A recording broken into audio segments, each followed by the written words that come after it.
Assalamu alaikum. Today we are going to start exercise 4.7. The question is find the square root of the following by factorization. अगर हम first part को देखें तो factorisation का पहला step होता है कि इस something is coming common from all the three terms. Nothing is coming common. Then we will see can we apply formula. The first and the last term is a complete square. It means we can apply formula. 16 is a complete square of 4 and y square is a complete square of 5. In the same way 49 is a complete score of 7. हमारे पास ए की भी value आ गई, B की भी value आ गई. Centre में क्या होता है -2 a एंड बी. ठीक है, फिर फैक्टराइज में हम फार्मूला क्लोज कर देते हैं. तो A square -2ab plus B square किसके इक्वल होता है? A minus B whole square के. ठीक है, एक्चुअली हमने फाइंड करना था square root, so we will take square root. और जब आपने स्क्वायर रूट लिया जो आपका गिवन आंसर था, तो स्क्वायर रूट से जो स्क्वायर है वो क्या हो जाता है? कैंसिल हो जाता है. और जब हम स्क्वायर रूट फाइंड आउट कर लेते हैं तो हम आंसर के साथ प्लस माइनस साइन लगाते हैं कि ये आंसर पॉजिटिव में भी हो सकता है और नेगेटिव में भी हो सकता है. इन द सेम वे अगर आप सेकंड पार्ट देखो तो हमने फैक्टराइज करना है. अगेन इसमें फॉर्मूला अप्लाई हो रहा है. 25a4 is a complete square of 5a square and 9a square is a complete square of 3a. और सेंटर में आपके पास जो टर्म आती है that is 2a and b. ठीक है, अब हम फॉर्मूला को क्लोज कर देंगे. A square -2ab plus B square किसके इक्वल होता है? A minus B whole square के. फैक्टराइजेशन कंप्लीट होगी तो हम स्क्वायर रूट ले लेंगे. और जब आप स्क्वायर रूट ले लोगे तो स्क्वायर जो है आपका कैंसिल आउट हो जाएगा स्क्वायर रूट से. और जब आप स्क्वायर रूट ले लोगे तो आंसर के साथ आपके साथ क्या आ जाएगा? प्लस माइनस का साइन. तो आपका जो है ये स्क्वायर रूट आ गया गिवन एक्सप्रेशन का. In the same way third part में भी देखेंगे क्या हम इसको फैक्टराइज कर सकते हैं कि नहीं कर सकते, किस मेथड से फैक्टराइज करेंगे. फर्स्ट हम ऑलरेडी कंप्लीट स्क्वायर गिवन है और 4 is a complete square of 2. ठीक है, तो अगर आप देखें यहाँ पे जो ए की वैल्यू है सेंटर में भी वही ए की वैल्यू है, तो इट मीन्स आप मिड टर्म वो फार्मूला अप्लाई कर सकते हैं. ये तो आपके पास ऑलरेडी कंप्लीट स्क्वायर है तो हम एज इट इज़ लिख देंगे. आपके पास ए की वैल्यू आ गई. 4 is a complete square of 2. ठीक है, और सेंटर में आपके पास क्या आता है? +2a. आपके पास एक्स स्क्वायर -1/x स्क्वायर है और b आपके पास क्या है? अगेन 2.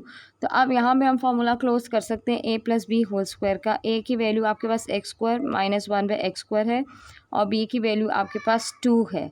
ठीक है, ये वाली वैल्यू हमारे पास a की थी पूरी और ये वाली वैल्यू हमारे पास b थी, तो a plus b whole square हो गया. फैक्टराइजेशन कंप्लीट होगी तो हम इसको क्या ले लेंगे? स्क्वायर रूट ले लेंगे. जब आपने स्क्वायर रूट ले लिया तो जब स्क्वायर रूट का साइन हटाएंगे तो आंसर के साथ आप क्या लगा देंगे? प्लस माइनस का साइन. ठीक है, we took square root. Square square root से कट गया और आपके पास क्या आंसर आ गया? Plus minus x square -1/x square प्लस 2.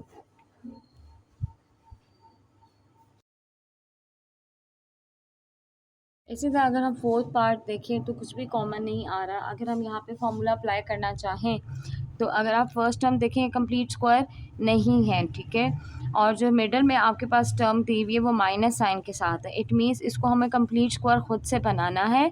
ऐसा कंप्लीट स्क्वायर का फॉर्मूला बनाना है कि सेंटर में माइनस का साइन आ जाए. ठीक है, तो ये तो आपके पास ए स्क्वायर है, ये आपके पास बी स्क्वायर है और -2ab में आपके पास क्या आ जाएगा? That is 2. ठीक है, उसके बाद क्योंकि हमने -2 खुद से ऐड किया इस फार्मूला को क्लोज करने के लिए तो हम +2 भी खुद से ऐड करेंगे और बाकी सारे टर्म्स को हम as it is copy down कर लेंगे. ठीक है, अब क्या होगा कि जो ये इतना सा पोर्शन है ये फॉर्मूला हमारा क्या हो जाएगा? क्लोज हो जाएगा. किसका इक्वल हो जाएगा? a -1/a का होल स्क्वायर. सेंटर में माइनस साइन क्यों आया? क्योंकि मिडिल टर्म के साथ माइनस का साइन था और ये कांस्टेंट हम इस कांस्टेंट के साथ सॉल्व कर सकते हैं क्योंकि -8 तो इससे मल्टीप्लाई हो रहा है ना, उसके साथ नहीं मल्टीप्लाई हो सकता, लेकिन ये 214 के साथ सॉल्व हो सकता है. तो पहले हम मिडिल टर्म लिख देते हैं -8 a -1/a और 14 में जब 2 प्लस किया तो आपके पास आंसर क्या आ गया? 16. अब अगर आप गौर से देखो तो फर्स्ट टर्म भी कंप्लीट स्क्वायर है और लास्ट टर्म 16 भी कंप्लीट स्क्वायर है. फर्स्ट टर्म किसका कंप्लीट स्क्वायर है? वो ऑलरेडी होल स्क्वायर में है और लास्ट टर्म 16 किसका कंप्लीट स्क्वायर है? 4 का. और सेंटर में क्या आता है? -2. ए आपका a -1/a है और b आपका क्या है? 4 है. और अब हम फॉर्मूला को क्लोज कर देंगे. a माइनस बी का होल स्क्वायर। ये पूरी वैल्यू आपके पास ए की है और ये पूरी वैल्यू आपके पास बी की है। अब हम क्या करेंगे, इसका स्क्वायर रूट ले लेंगे।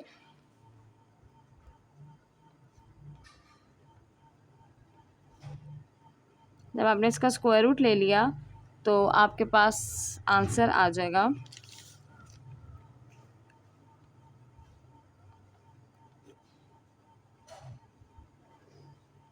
स्क्वायर रूट अंडर रूट से कट गया तो आपके पास आंसर आ जाएगा plus minus A minus 1/a minus 4।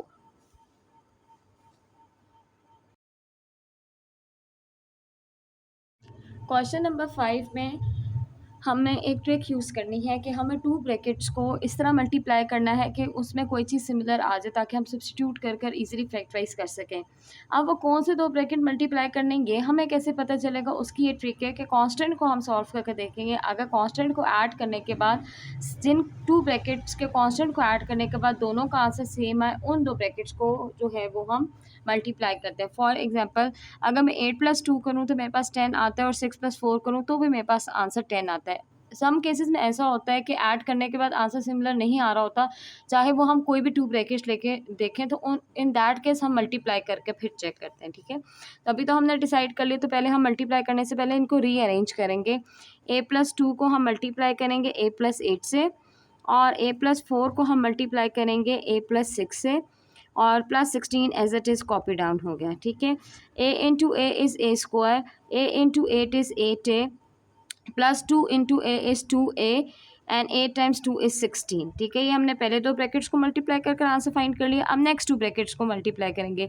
a into a is a square, a into 6 is 6a, 4 into a is 4a and 6 time 4 is 24। ठीक है, +16 ऐसे कॉपी डाउन हो गया।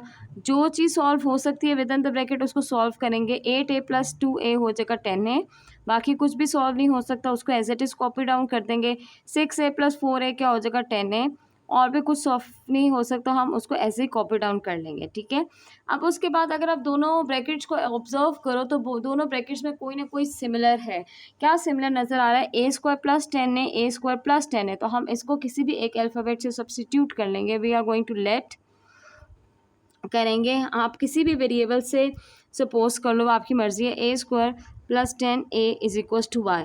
अब जहाँ जहाँ ये पूरा एक्सप्रेशन है उसको हम y से रिप्लेस कर देंगे तो हमारे पास आंसर आ जाएगा y + 16, y + 24 + 16। अब हम इन दोनों ब्रैकेट्स को मल्टीप्लाई कर सॉल्व करते हैं। ठीक है, y time y is y², y times 24 is 24y, 16 time y is 16y, और 16 time 24 is 384, +16 as it is copy down हो गया। जो सॉल्व हो सकता है उसको सॉल्व करेंगे। y² तो एज इट इज़ आ गया। 24 और 16 को जब हमने सॉल्व किया तो हमारे पास आंसर 40 आ गया, और जब हमने 384 और 16 को ऐड किया तो हमारे पास आंसर 400 आ गया। अब हम देखेंगे हम इसको किस मेथड से फैक्टराइज कर सकते हैं। हम मिड टर्म ब्रेक भी कर सकते हो, लेकिन यहाँ पे ऑब्वियस नज़र आ रहा है कि हम फॉर्मूला अप्लाई कर सकते हैं। y² is a complete square of y and 400 is a complete square of 20, और मिडल टर्म में क्या आ जाता है +2a और b। ठीक है, जब हम फॉर्मूला क्लोज करेंगे तो आपके पास आंसर क्या आ जाएगा, a + b का होल स्क्वायर। ठीक है, अब हमारे पास फैक्टराइजेशन कंप्लीट होगी तो हम स्क्वायर रूट ले लेंगे। Take square root. जब आप इसका स्क्वायर रूट लोगे y + 20 का whole square, square under root से कट गया तो आंसर आ गया +-y + 20। ठीक है, लेकिन y तो कोई वैल्यू थी जिसको हमने सब्स्टिट्यूट किया था, तो जो y की वैल्यू हमने शुरू में ली थी a² + 10a सब्स्टिट्यूट किया तो वो हम इसमें वापस पुट कर देंगे, तो आपके पास आंसर आ जाएगा +-a² + 10a + 20। यहाँ पे आपका क्वेश्चन कंप्लीट हो गया।